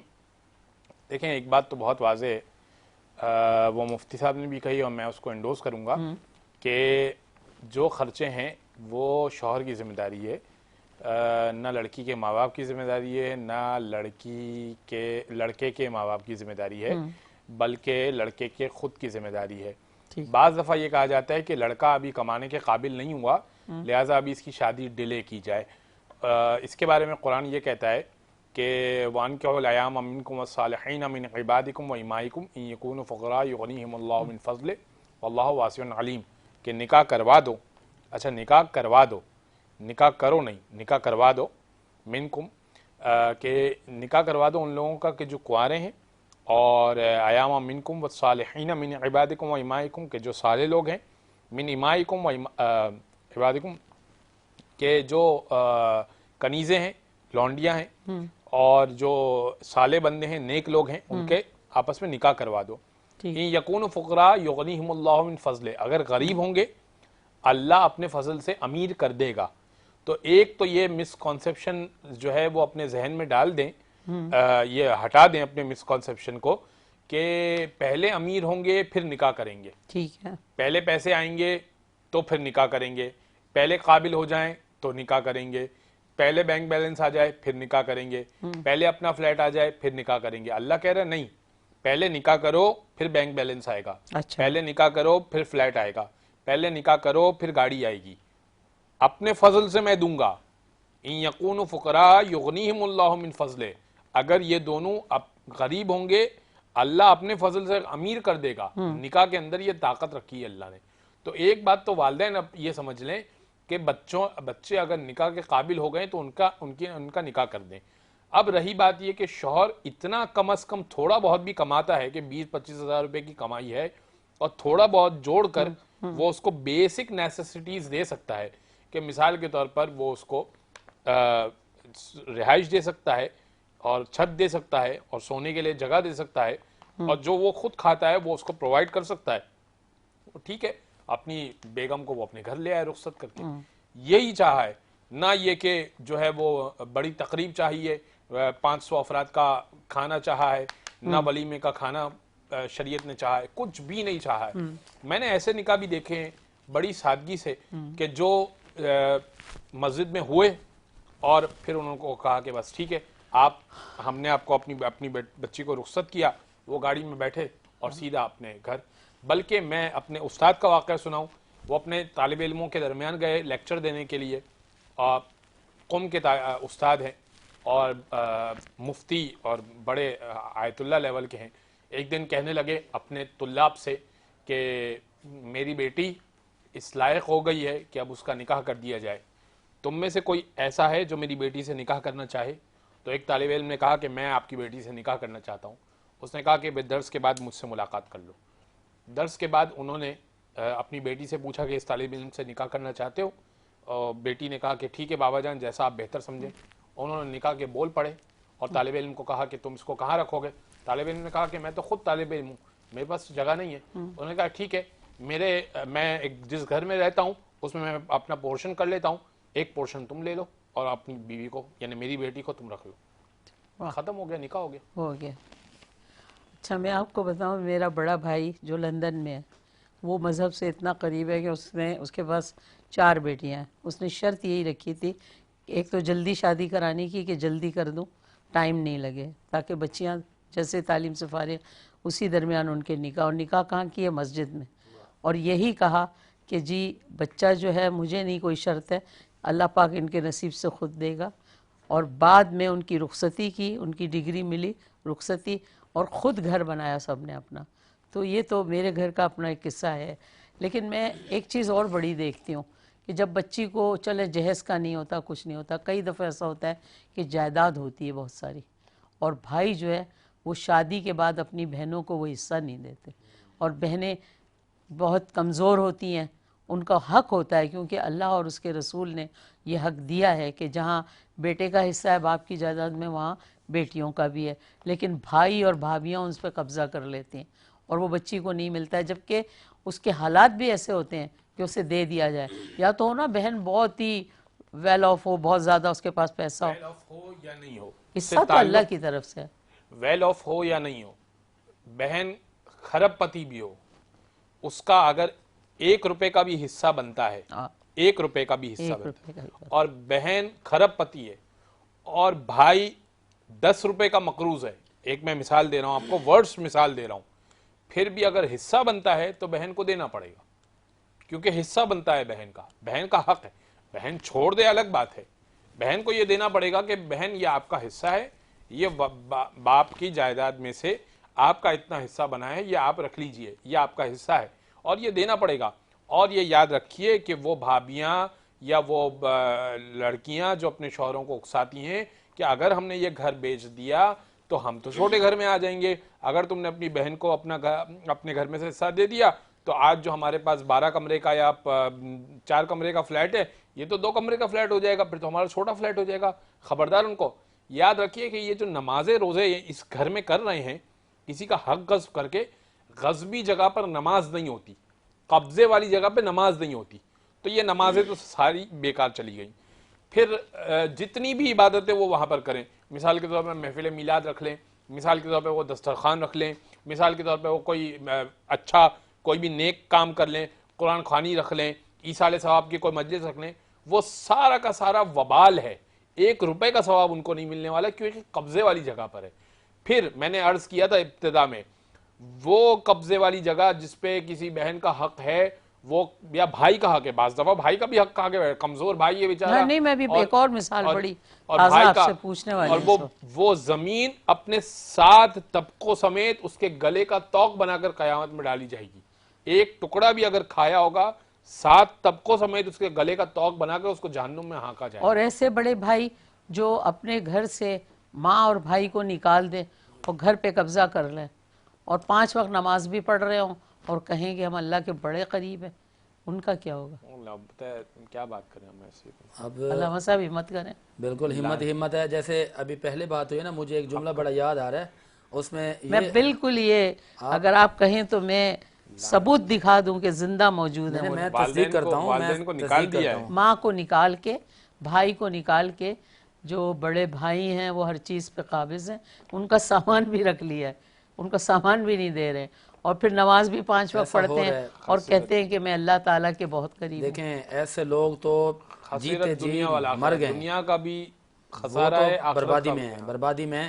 اور یہیں پر جس طرح کہ ہماری بچیوں کی بات آتی ہے نا، تو میری زندگی کا ایک تجربہ ہے، مشاہدات ہیں، لوگ آتے ہیں مسائل پوچھنے کے لیے، یقین کیجئے کہ جمعہ کا خطبہ نہیں آتا اور لوگوں بیچاروں کی ہزاریاں ہمارے پاس پہنچ جاتی ہیں کہ حضرت کل آپ جمعے کو یہ اس موضوع پر کرنا، اور زیادہ تر مائیں بیٹیاں رابطہ کرتی ہیں کہ ذرا وراثت پر بیان کریں۔ اچھا، پھر ہمیں وہ ظالم کیا کہتے ہوئے نظر آتے ہیں؟ کہتے ہیں جی ہم نے تو اس کی شادی کی ہے اور شادی پہ ہم نے بڑا خرچہ کیا ہے اور ہم نے تو ان کو جہیز دے دی ہے۔ تو یہاں پر یہ بات کلیئر سن لیجئے، شادی پہ آپ نے جو خرچہ کیا، آپ نے جو جہیز دیا، وہ ٹوٹلی آپ نے اس کو گفٹ اور بطور تحفہ دیا ہے۔ ابھی تو حصہ اور تو اگر میں یہاں پر سادہ لفظوں میں بات کروں تو وہ آپ کی بہن جس نے اپنی زندگی آپ کے پاس گزاری ہے، وہ جو گھر کا کام کرتی رہی ہے، تو میرے بھائی وہ آپ کی کوئی خادمہ تو نہیں تھی نا۔ اس نے جس طرح پیار اور محبت میں اپنے بھائیوں کا خیال رکھا، قرآن نے کہا یوصیکم اللہ فی اولادکم للذکر مثل حظ الانثیین، جس طرح مردوں کا حصہ وراثت میں بنتا ہے اسی طرح بیٹیوں کا بھی حصہ وراثت میں رکھا گیا ہے۔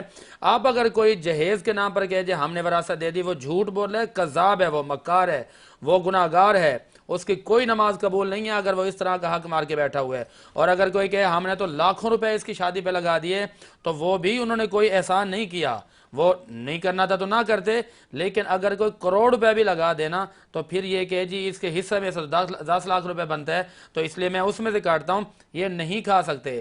ان کا کسی کا کوئی بندہ ایک ذرہ بھی اگر لے گا نا، تو اگر اپنے اعمال کی بدولت جنت کے دروازے پر پہنچ گیا تو دروغ جنت اندر نہیں جانے دیں گے، بولیں گے وہ جو تو نے ایک ذرہ نہ جائز نہ حق طریقے کا مال لیا تھا، جب تک وہ بندہ معاف نہیں کرے گا تو جنت میں نہیں جا سکتا۔ اور کچھ بھائی بہنوں کی شادی نہیں ہونے دیتے ہیں صرف اس لیے کہ بہن کے ساتھ دولت چلی جائے گی، اس کے پاس اتنی دولت اس کے نام سے، اس کا کیا ہوگا؟ وہ تو ایک اسلام کے نام پر دھبا ہیں، ان پر دین اور دنیا کی لعنت ہے، وہ ملعون ہیں کیونکہ وہ قرآن کے منکر ہیں۔ قرآن کہتا ہے وَأَنكِحُوا الْأَيَامَ مِنكُمْ، نکاح کرو، اور یہ منع کر کے بیٹھے ہوئے ہیں۔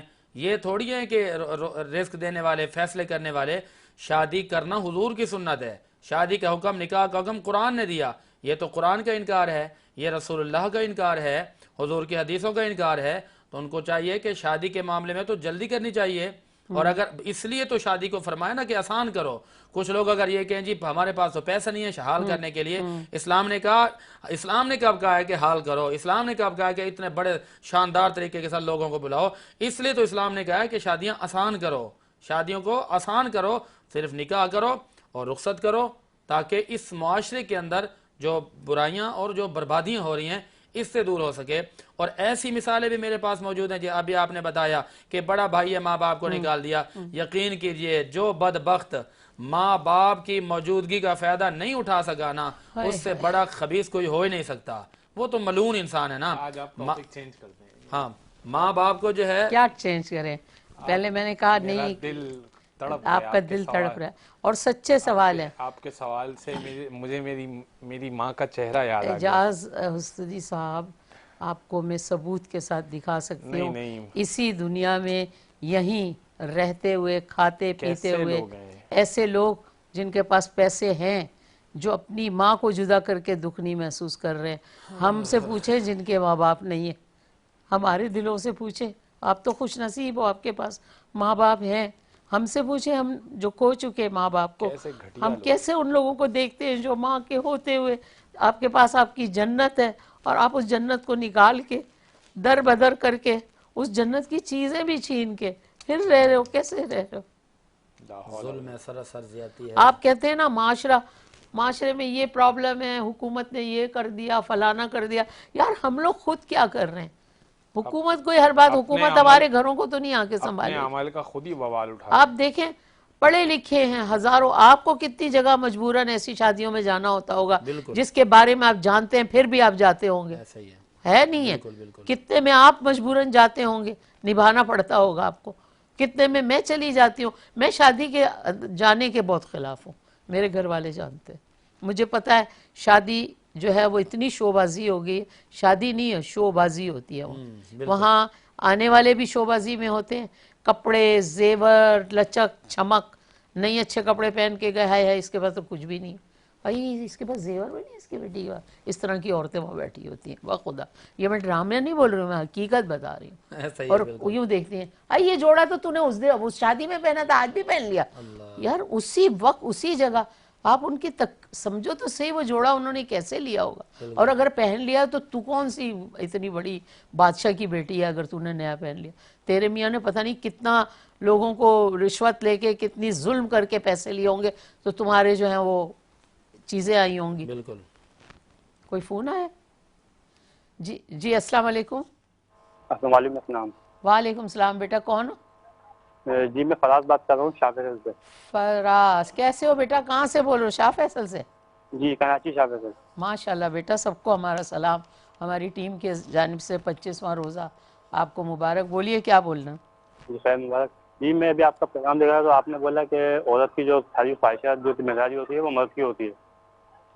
تو جو مرد اپنی عورت کی ساری خواہشات پوری کر رہا ہوتا ہے اور عورت کے باوجود بھی اپنے لائف اسٹائل کی وجہ سے باہر کمانے جا رہی ہے تو اس کی کیا رائے ہے؟ تھوڑا اونچا بولو یار, لگ رہا ہے میرے چندہ آپ نے کھانا نہیں کھایا ابھی تک.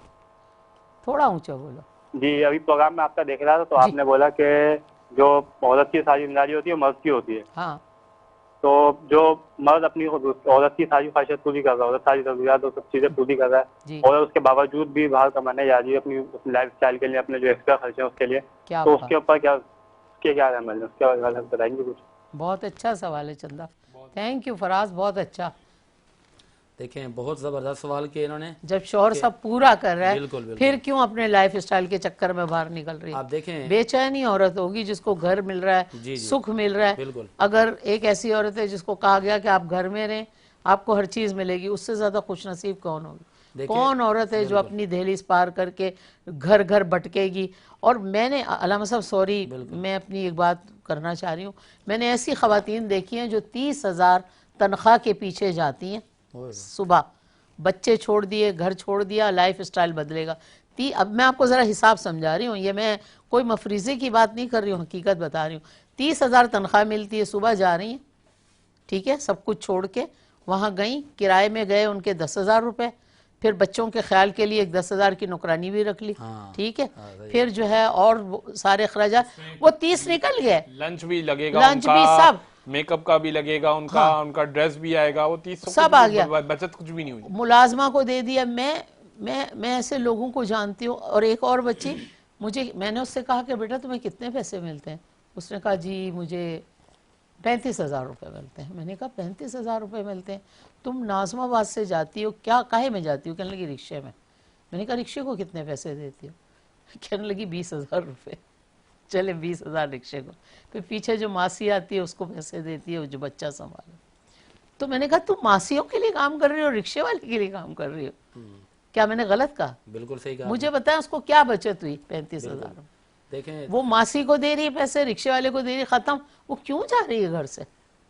یہ اس کی بے وقوفی ہے. نہیں, دماغی توازن بھی صحیح ہے. دماغ نہیں, یہ اس کی حرکت بے وقوفہ والی ہے. پہلے تو شرعی طور پر یہ دیکھیں کہ اس کا گھر سے نکلنا بالکل جائز ہی نہیں ہے. فراز بھائی نے جو پوچھا نا, شوہر جو اجازت دے گا تو نکلے گی, اور وہ بھی شرعی حدود کے اندر رہ کر. اور فراز صاحب نے جو سوال کیا کہ تمام تر اخراجات بھی وہ برداشت کرتے ہیں, اور اخراجات کتنے ہیں؟ قرآن نے, احادیث نے جن اخراجات پر اشارہ کیا نا, تو وہ لائف سٹائل کی بات نہیں ہے. وہ یہ ہے کہ آپ کی جو طاقت ہے, آپ کے پاس آپ جتنا کماتے ہیں اس کے مطابق آپ اس کو دیں گے. اگر مثال کے طور پر وہ آگے کہتے ہیں مجھے تو بڑا بنگلہ چاہیے, آپ کیا بنگلہ دیں گے؟ اسکنوہن من حیث کا مطلب یہ ہے کہ آپ جتنی طاقت رکھتے ہیں اس کے مطابق دیں گے. اور یہاں پر یہ کہ اگر جس طرح مرد کے اوپر ذمہ داری ہے نا, اسی طرح شوہر کے حقوق بھی بیوی پر ہیں. ان حقوق میں سب سے پہلا حق یہ ہے کہ وہ بیوی اپنے شوہر کی تمام تر تابعداری کرے گی, اور اس کی جو خواہشات یا اس کے جو فرمائش ہیں ان کے مطابق چلے گی. حتیٰ کہ ملقات المفادی کتاب کا نام ہے, اس کی جلد 6 صفحہ 330 پر تو یہاں تک لکھا گیا ہے کہ اگر کوئی عورت آپ کے گھر سے اجازت کے بغیر نکلتی ہے, خروج ہو بمنزل ہی, آپ کے گھر سے اجازت کے بغیر نکل جائے, اور یا پھر وہ نماز نہیں پڑھتی, یا پھر آپ کی تابعداری نہیں کرتی, یا پھر وہ زیب و زینت یعنی کہ جو خوبصورتی ہے اس کو چھوڑ دیتی ہے, تو اس کتاب کے اندر لکھا گیا ہے کہ شوہر کو اس کو مارنے کی بھی اجازت ہے. یعنی مارنے سے مراد یہ ہے کہ اس کو تعدیبی کاروائی، ہلکا پھلکا مارنا ہے.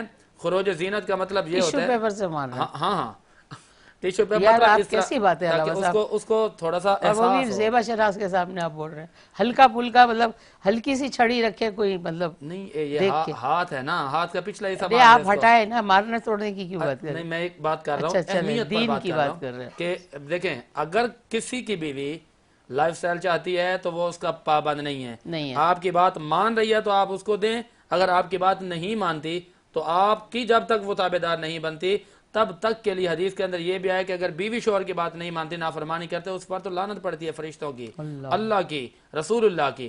تو جو میں مارنے کی بات کیا اس کا مطلب یہ نہیں ہے کہ ڈنڈے اٹھا لینا ہے، ادب کے ساتھ. بات جو نماز نہیں پڑھتی نماز پڑھوائیں، اور جو زیب و زینت کی جو بات ہے وہ نہیں ہے کہ بن سور کے باہر جانے گھومنے ہیں. گھر کے اندر شوہر آئے تو ذرا ہنس کے بات کرے، ایسا نہیں ہے کہ پورے دن کا تھکا رہا گھر پہ آئے اور سامنے دیکھے وہ بہت کہے کہ شکریہ. بہت فراز بھائی آپ مطمئن ہو گئے ہوں گے جیسے کہ علامہ صاحب نے فرمایا. اس وقت ہمارے ساتھ ایک اور مہمان ہے. السلام علیکم سعود. وعلیکم السلام آپا. آپ کا نام عدیل ہے؟ جی آپا عدیل نام ہے، میں لیاری سے بات کر رہا ہوں. ارے واہ واہ واہ واہ ماشاءاللہ، لیاری سے بھی ہمارے پاس کوئی آیا. کیسے؟ لیاری کو ہمارا بہت سلام، 25واں روزہ مبارک. خیر مبارک، خیر مبارک. وعلیکم السلام. کیسے ہو؟ آپا میرا ایک یہ سوال ہے. میرا والد صاحب ہے نا، میری کو اس نے جہیز ہوتا ہے نا اس میں کہا تھا یہ آپ کا حصہ جائیداد میں اس میں ایڈ کیا ہوا ہے. ٹھیک ہے، یہ صحیح ہے؟ جہیز کا حصہ جائیداد میں؟ ہاں. نہیں میں سمجھ نہیں آ رہی بیٹا. یہ مطلب جائیداد ہے نا، آپ کی بیوی کو دیا ہے کسی نے جہیز، تو بولا ہے اس میں جائیداد بھی ہے. اس میں جائیداد میں ایڈ کیا ہے. کہ یہی آپ کا جہیز دیا ہے کہ یہی آپ کی جائیداد ہے؟ آپ کو دیا جہیز؟ نہیں میرے والد صاحب نے پپو کو بولا نا، میرے والد صاحب کی بہن نے نا. آپ کی بیوی کو یا بہن کو بیٹا؟ میرے والد صاحب ہیں نا، اس نے اپنی بہن کو یہ جائیداد میں دیا ہے. اچھا، آپ ان کے یہی جہیز ہے، یہی جائیداد ہے. اچھا، ان کے والد صاحب نے بہن کو دیا ہے، تو کیا یہ ٹھیک ہے؟ اب یہاں پر یہ دیکھا جائے گا نا کہ جو اس کا وراثت کا حصہ ہے والد کی طرف سے ملا ہے، پہلے تو ان کو مالک بنا دیا جائے کہ بھئی آپ یہ مالکہ ہیں، آپ کی یہ وراثت آئی ہے. اور اگر وہ اپنی مرضی سے انہوں نے اجازت دی ہے، ان کو بتا کر انہیں جہیز دی ہے تو اس میں کاٹا پیٹی ہو سکتی ہے. اگر انہوں نے بتایا نہیں ہے، خرچہ کرنے کے بعد کہہ رہے ہیں کہ جی یہ وہ وراثت والا مال ہے اس میں سے آ گیا، تو ایسا درست نہیں ہے. یہ ان کی طرف سے پھر تحفہ جائے گا بہن کے لیے. اگر انہوں نے بتا دیا ہے تو پھر ٹھیک ہے کہ اپنی ان کے والد نے اپنی بہن کو بتا دیا کہ بھائی آپ کی یہ وراثت بنتی ہے اور ہم نے آپ کی وراثت کے جو پیسے ہیں اس میں سے یہ جہیز خریدا اور بقیہ رقم آپ کی یہ بنتی ہے. تو ایسا عمل کرنا درست ہے. اگر بغیر بتائے انہوں نے دے دیا اور بعد میں جب وراثت تقسیم ہوئی تو کہا وہ جو ہم نے جہیز پہلے لگایا تھا تو جی اس میں سے کاٹا پیٹی ہو گئی، یہ درست نہیں ہے. بہت شکریہ. ناظرین ہم لوگ جا رہے ہیں اس وقت ایک بریک پہ، انشاءاللہ بریک سے واپس آتے ہیں تو موضوع ہمارا وہی زیر بحث ہے، جہیز بھی ہے اس میں، شادی بھی اور بڑے مسئلے ہیں.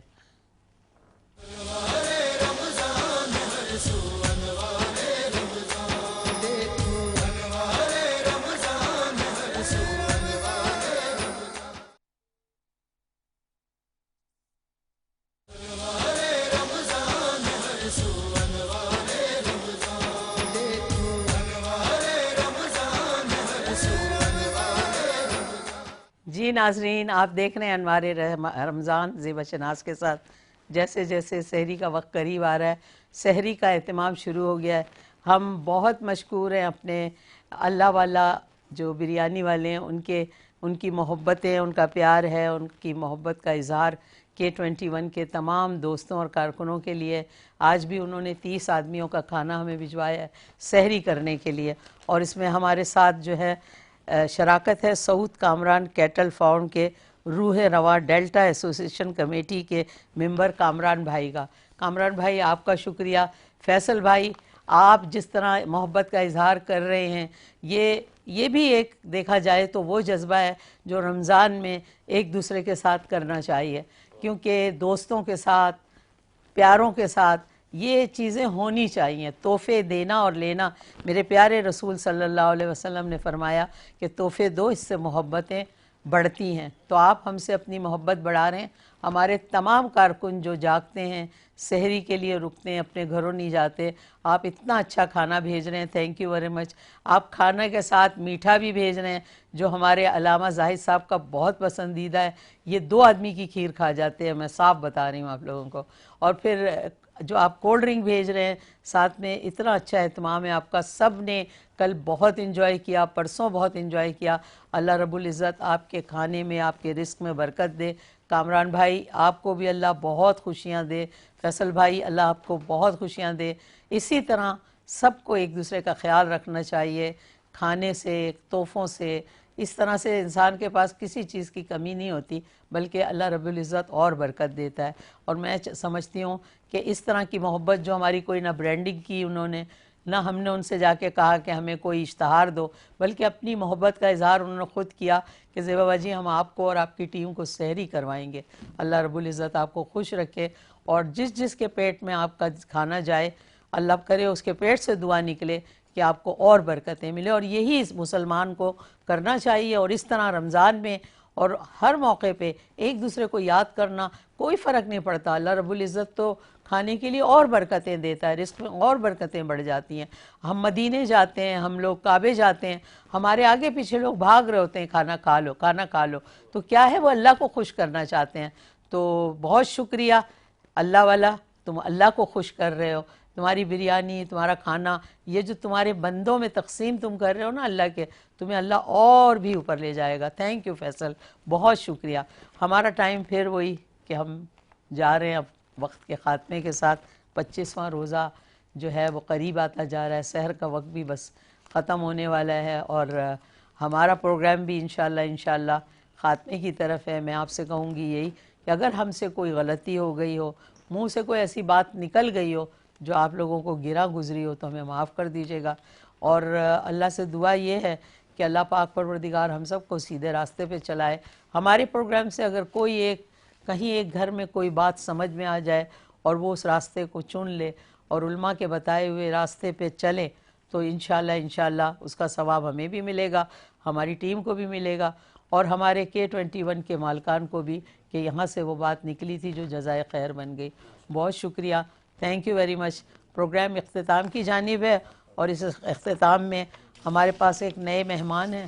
ہم ضرور ان سے ریکویسٹ کریں گے کہ آپ اپنی دعا سامنے پیش کریں.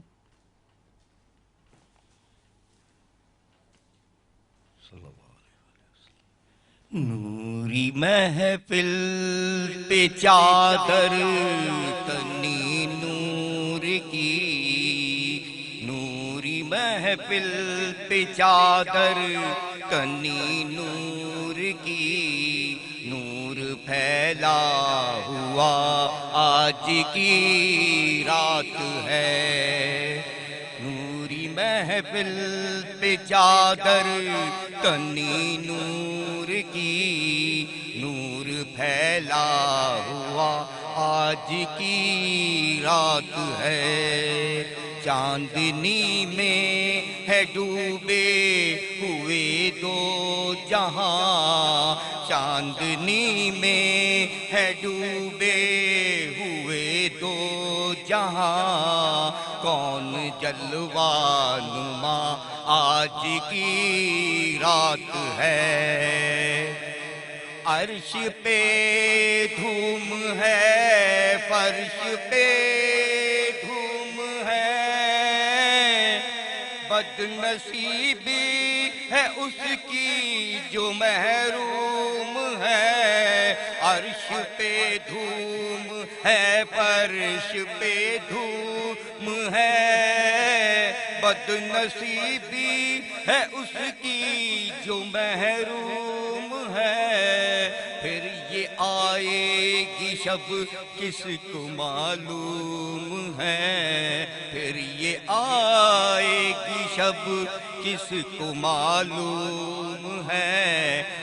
نقد خدا آج کی رات ہے.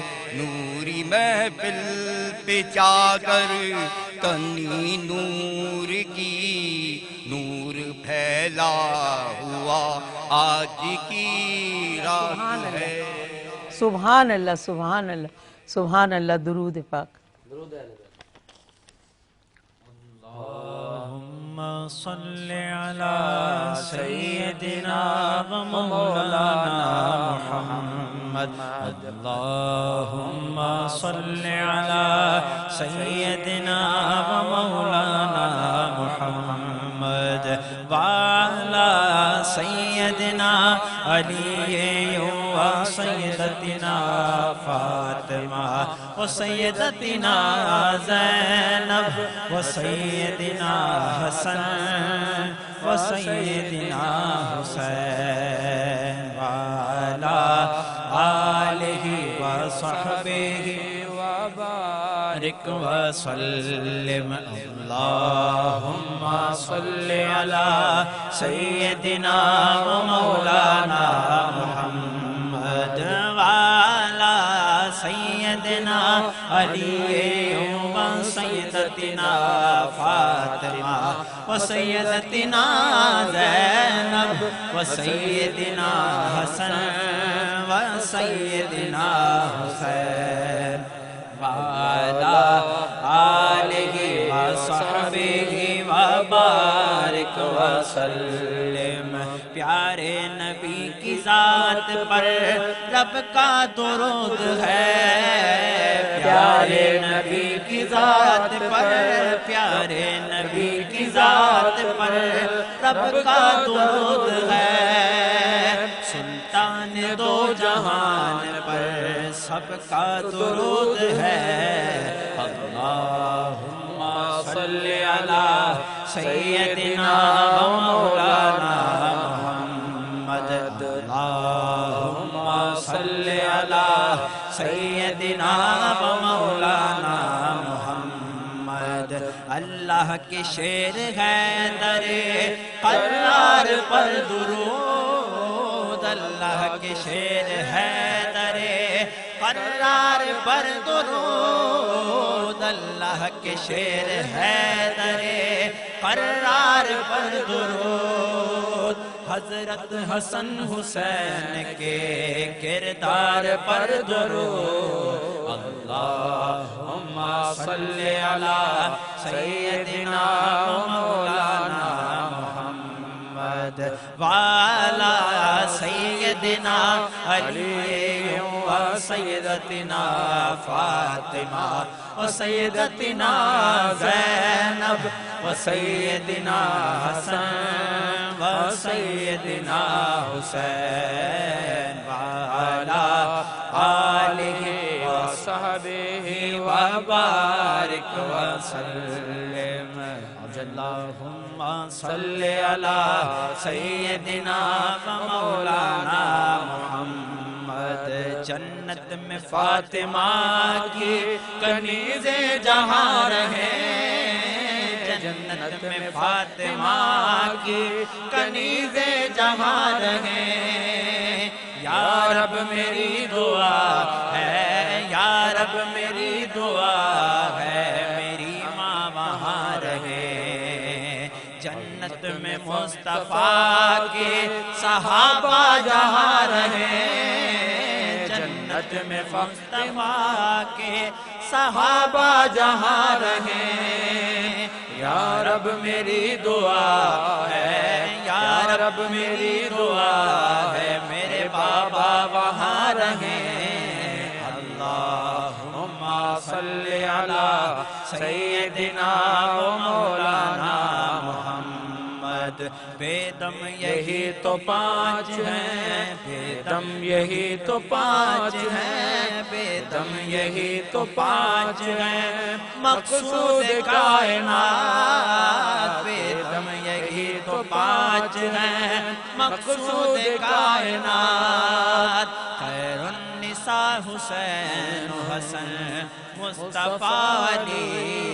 اللہم صل علی سیدنا مولانا محمد.